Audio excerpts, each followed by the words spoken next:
Godzilla, 1954. The people of Tokyo have many questions as a 164-foot sea behemoth emerges from the Pacific to wreak havoc on their town. The origin of this movie depicts Godzilla's fall into insanity and mayhem after an American hydrogen bomb crashes in the Pacific off the coast of Japan, destroying his underwater home. So, Godzilla is ready to lash out at anyone that stands in his way. A fun fact about this movie is that the monster's head was first imagined to be in the form of a mushroom cloud. How insane would that look now if it were to be the case? King Kong vs. Godzilla, 1962.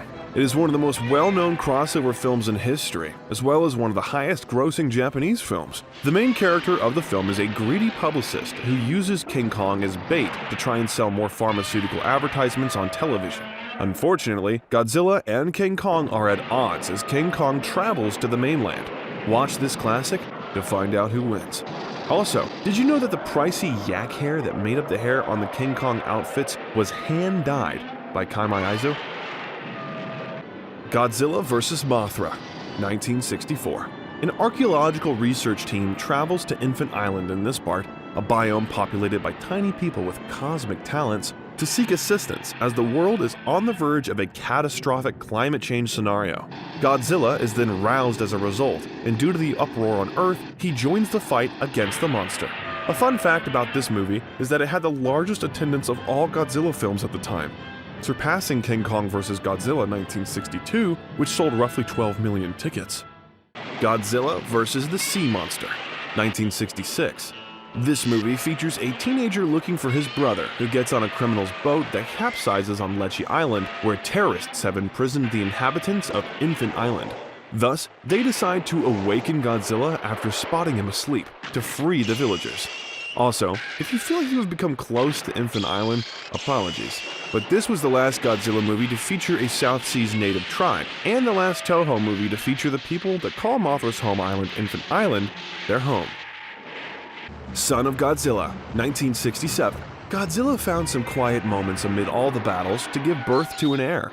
That's right, in this film, mantises unearth a mystery egg which, when it hatches, reveals Manila, Godzilla's baby. As it portrays Godzilla in a more comical and paternal way, this movie is ideal for some quality father-son time. Surprisingly, when this film was released on home video in Italy in the 1970s, it was used as a sequel to the 1961 British monster film Gorgo. Godzilla vs. Hedorah, 1971. Japan is once again under siege in this Godzilla series, when Hedorah, a space-dwelling monster, travels to Earth to consume the garbage and pollution to build strength. The sulfuric acid mists and corrosive sludge this hazardous threat is spewing make it unlikely that either Godzilla or civilization will be able to overcome it. Though, this film is the first and only movie to feature Godzilla flying, as well as utilizing his atomic powers. Godzilla vs. Gigan, 1972. An evil gang of alien cockroaches that are looking for a new home planet arrives on Earth, in this part, which is when things start to get a little bit supernatural. Thus, when a garbled message is found on tape, a manga artist starts to doubt his employers. Not to mention that although this movie was produced and distributed in Japan as a matinee for kids, the obscenity and violence in it earned it a TV-14 rating when it was screened on US television. Terror of Mechagodzilla, 1975. Featuring a frustrated scientist who decides to construct the creature after being shunned by the scientific world, it's time for Godzilla to rise as a savior again. This causes other aliens to begin a counterattack by recruiting the assistance of another mega beast known as Titanosaurus. This film, like Destroy All Monsters, is packed with action. The fact that this is not just the final Godzilla movie directed by Ishiro Honda, but also the last time Godzilla is portrayed as a hero until Godzilla Final Wars 2004 makes it an interesting one. The Return of Godzilla, 1984. Godzilla dominated popular culture for 3 decades, before ultimately starting to lose some of its lusters. For nearly 10 years, Toho Pictures grappled with how to restore the reputation of the enormous reptile. So, they ultimately decided on a complete reboot that acted as a follow-up to the 1954 film, which meant that Godzilla was back, bigger and more dangerous than ever. Not to mention, this is the first Godzilla movie to feature closing credits in its original Japanese language. Godzilla vs. Biollante, 1989. This part centers on a depressed geneticist who produces a monster new mutation as a result of losing his daughter. He is humiliated after the scientific community questions his science, yet he continues his bizarre experiment. The theme of this film is centered upon every man for himself and planet versus plant versus reptile. Also, this movie stated a total of a $10.7 million budget, making it one of the most costly live-action Japanese films produced at the time, as well as the most expensive Godzilla movie created up to that date. Godzilla vs. King Ghidorah, 1991. In the movie, time travelers from 2204 visit present-day Japan in 1991 to warn it of industrialization.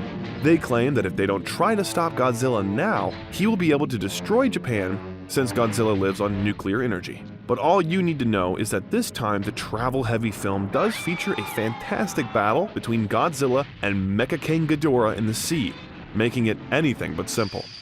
Oh, and to further enhance the credibility of the bleeding effects, actual octopus blood was used.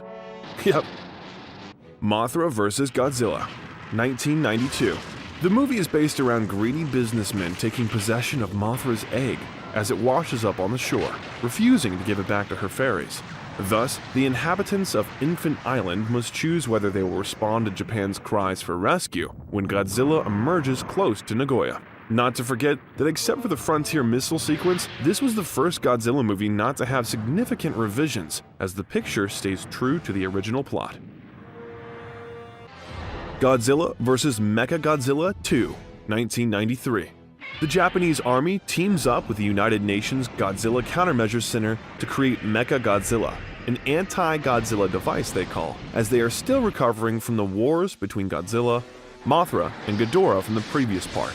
As a result, anarchy reigns supreme when Godzilla lands on land and decides to attack everyone who stands in his path, even if doing so will result in his being killed by a massive mechanical machine. Not to mention, this movie features the highest Godzilla screen time of any in the franchise, accounting for over 20% of the total running length.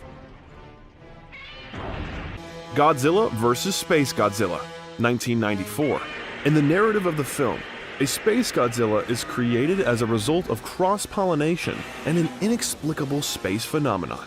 Godzilla then intervenes to defend baby Godzilla and the inhabitants of Earth when the space monster dares to harm them.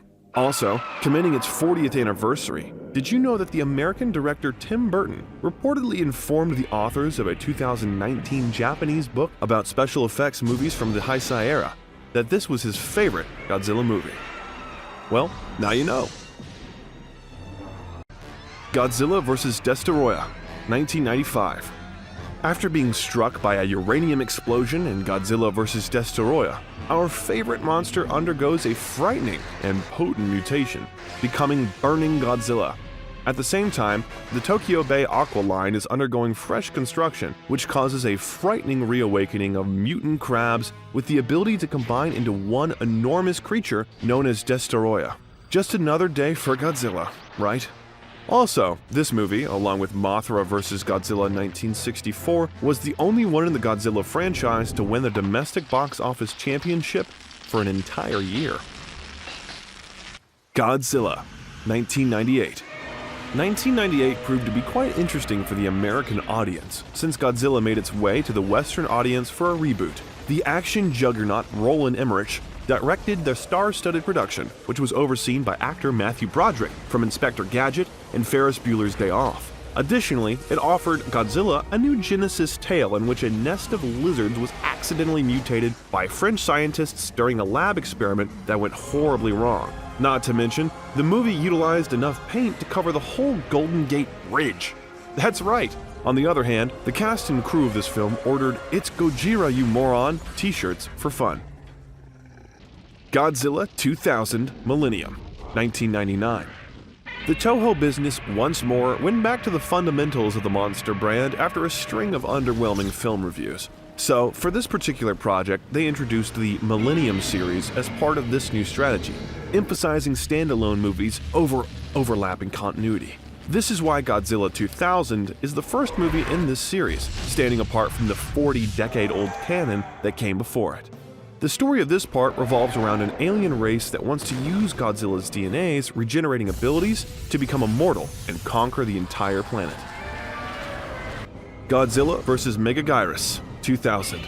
The second film in the Millennium series centers on an artificial black hole technology that goes awry, featuring Japan, which engineers an artificial black hole device to imprison Godzilla permanently. Unfortunately, a test of the device results in the creation of new enemies for Godzilla, including the Queen Megaguirus and car-sized dragonflies known as Meganula. More competition for Godzilla, right?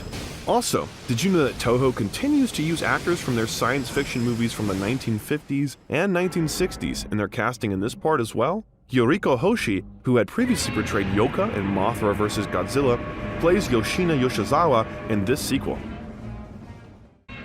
Godzilla against Mechagodzilla, 2002.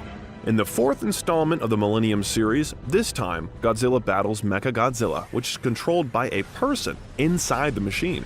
The 1954 Godzilla movie provides the basis for the previous movies. However, this one claims that Godzilla is still alive since his bone bits have survived. Basically a win-win situation for the audience. Interestingly, director Tezuka intended to include a moment when Yumiko Shaku, who plays the lead role, swims past the camera up close while wearing a swimsuit. He regrets leaving it out to this day. Yep, that's right. Godzilla, Tokyo SOS, 2003. The first and final film in the Millennium series to be a direct sequel to the one before it is the fifth installment. After facing Godzilla the year before, the Mechagodzilla robot is upgraded and repaired in this film. But will humanity act morally when Godzilla, Mechagodzilla, and Mothra continue their conflict? A quick fact check reveals that the movie is the only one in the Millennium series to share continuity with a work from the same era, serving as a direct sequel to Godzilla vs. Mechagodzilla 3, 2002. Godzilla Final Wars, 2004. The sixth and last tale in the Millennium series was portrayed in this series. And trust me, the movie is packed with action, monsters, and mayhem because it was released to coincide with the Godzilla franchise's 50th anniversary. Although the movie officially doesn't seem to be connected to the original 1954 movie, it does resemble 1968's Destroy All Monsters in certain ways. Despite contrast to several earlier movies where Godzilla was mostly an ally, here Godzilla must battle the impulse to harm people in order to safeguard the greater good. Godzilla 2014. Godzilla is prepared to wreak havoc in San Francisco in yet another American remake of the classic. Godzilla, a godlike creature, is the only ally to mankind in this series and is thought to aid in defending Earth against other hazardous monsters. This one is a jam-packed action movie and a fantastic place to start if you're seeking for a Godzilla entry. Not to mention that while filming, cinematographer Seamus McGarvey unintentionally visited the lakeside set of Dawn of the Planet of the Apes because it resembled this one quite a bit. Shin Godzilla, 2016.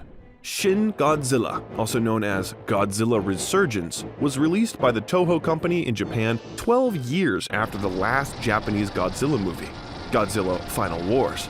After nuclear waste leaks into Tokyo Bay and causes a mystery sea creature to evolve, this film's Godzilla origin story adopts a sort of Teenage Mutant Ninja Turtles style.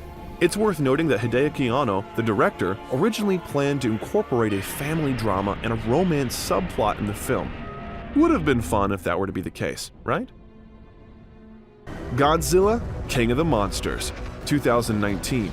Given how many times the Godzilla property has been remade, it is impressive that this is the first direct sequel to an American version. This Michael Dougherty directed and co-written movie takes the relationship between Godzilla and the US military and takes it to Antarctica as the monster battles newly arrived titans King Ghidorah and Rodan. An interesting fact about this film is that Godzilla is regarded as more of an amphibian than a real reptile because he can breathe using both his lungs and gills. Godzilla vs. Kong, 2021. The 36th installment, Kong Skull Island, serves as a sequel to both the 2014 and 2019 Godzilla films, as well as the 2017 King Kong reboot. It is directed by Your Next alum Adam Wingard. The two monsters engage in a battle of epic dimensions that must be seen to be believed. When Godzilla detects a disturbance on Skull Island, who do you think will win this battle? What's more, where will Godzilla wind up after the most recent installment in one of the longest-running franchises ever? That we'll have to wait and see. Not to forget, this MonsterVerse movie is the shortest, clocking in at only 113 minutes.